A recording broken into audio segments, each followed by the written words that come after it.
Hello guys, welcome to the channel. News और update के इस सेशन में आपका स्वागत है। तो पहली न्यूज़ है क्रिप्टो करेंसीज की मार्केट से जुड़ी हुई। एक रिपोर्ट के मुताबिक 9 out of the top 12 crypto assets अपने ऑल टाइम लो से करीब 70 से 90% तक डाउन है। एक आंकड़े के मुताबिक करीब 9 महीने पहले क्रिप्टो मार्केट की टोटल जो कैपिटल थी वो 2.34 ट्रिलियन थी। Most of the top digital currencies जो नवंबर 2021 में अपने टॉप पर थी, अपने ऑल टाइम हाई पर थी, उनमें करीब 70 से 80% का डाउनफॉल देखा गया है। तो अगली न्यूज़ है रॉबर्ट कियोसाकी की। रॉबर्ट कियोसाकी एक जाने माने अर्थशास्त्री विशेषज्ञ और एक मशहूर लेखक हैं। उन्होंने प्रेडिक्ट किया है, उन्होंने अनुमान लगाया है कि यूएस डॉलर जो है वो क्रैश कर जाएगा जनवरी 2023 के आते ही। इसलिए उन्होंने लोगों को सजेस्ट किया है कि वो बिटकॉइन को बाय करें। सबसे अधिक बिकने वाली बुक जिसने एक रिकॉर्ड स्थापित किया है, रिच डैड पुअर डैड, उसके जो लेखक हैं रॉबर्ट कियोसाकी, उन्होंने प्रेडिक्शन किया है, उन्होंने भविष्यवाणी की है कि यूएस का जो फेडरल रिजर्व पिवोट है उसके बाद अगले साल जनवरी में अमेरिकी डॉलर जो है वो क्रैश हो जाएगा। उन्होंने लोगों को सजेस्ट किया है कि वो बिटकॉइन को बाय करके अपने पास रखें, जिसे वो एक निवेश के रूप में भी देख सकते हैं, क्योंकि लगातार फेड ब्याज दरों में वृद्धि कर रहा है, जिस कारण बिटकॉइन की प्राइस नीचे आ गई है और उसे खरीदने का अच्छा मौका है। तो लोगों को निवेश करना है तो उन्हें बिटकॉइन में निवेश करना चाहिए। तो अगली न्यूज़ है उज्बेकिस्तान से। उज्बेकिस्तान ने अपने यहाँ पर क्रिप्टो करेंसी कंपनीज जो हैं उनको रन करने के लिए, उनको संचालन करने के लिए एक मंथली फीस लागू कर दी है।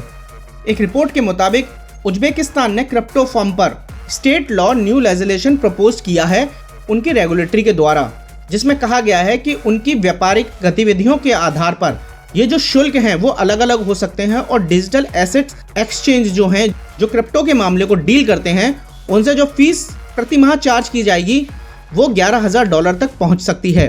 और साथ ही उन्होंने कहा है कि अगर कोई एक्सचेंज या क्रिप्टो सर्विस फर्म फीस नहीं चुकाती है तो उसका लाइसेंस भी निलंबित कर दिया जाएगा। अगली न्यूज़ है यूएस से। यूएस की जो क्रिप्टो रेगुलेशंस हैं उस पर CFTC चेयरमैन ने बयान दिया है। उन्होंने कहा है कि सिक्योरिटी और कमोडिटी क्या है, इसके लिए उन्हें 70 साल पुराने केसों पर निर्भर रहना पड़ता है।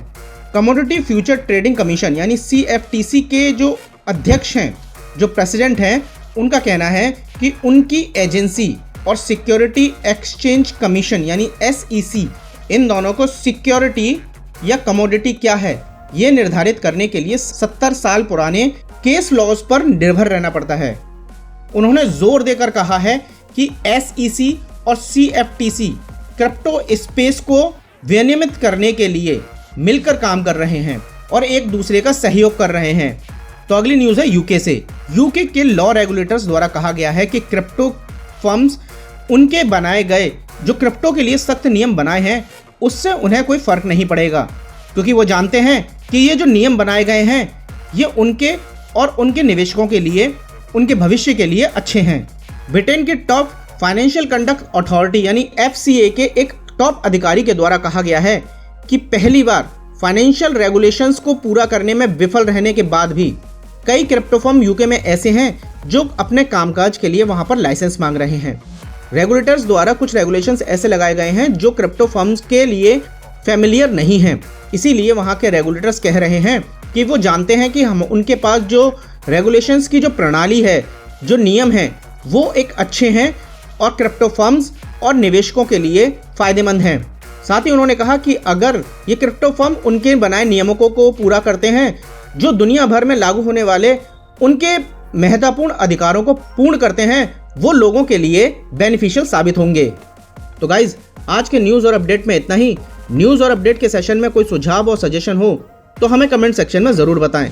साथ ही इन न्यूज़ को शेयर भी करें ताकि लोग world wide in crypto news से अवेयर हो सकें। तो गाइज, आज के वीडियो में इतना ही। मिलते हैं फिर किसी नेक्स्ट वीडियो में। Thank you.